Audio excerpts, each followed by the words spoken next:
It's no secret downtown Albuquerque has a problem. What may be more difficult to realize is the toll it takes on first responders.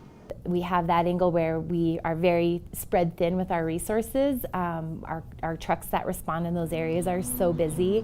Before becoming Deputy Chief of Emergency Services for Albuquerque Fire Rescue, Emily Jaramillo experienced firsthand the challenges that went along with helping the homeless. Working in the downtown area, it wasn't uncommon for us to see the same individual daily.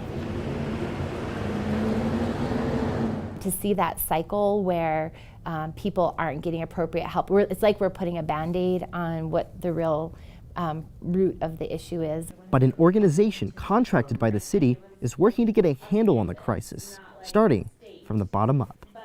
We know that they might have a complexity of issues and can be extremely difficult at times, but we want to stop this cycle of you having to treat them maybe on a daily basis. Jody Jepson, housing director of Heading Home, says their newest program, ABQ StreetConnect, takes a closer look into the homeless community's medical issues and could allow police and fire crews to focus on higher priority calls.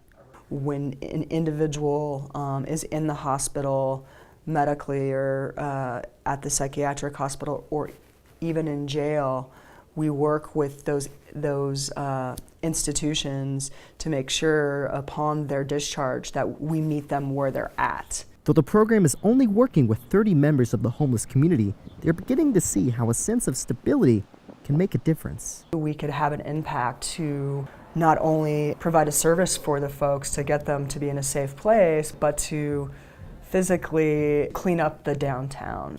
In order for this program to really, something like this to really affect our call volume, is really expanding that kind of alternative response mentality to the low acuity calls. And so I think what Albuquerque StreetConnect is doing is great, and if they are able to expand their services and reach out to more people, I think eventually we're going to see that benefit. A benefit which will take time. We're not going to be back on the streets, that they're going to have a safe place and they're going to have an opportunity to have a quality of life. But many believe is the right thing to do. Trevier Gonzalez, KRQE News 13.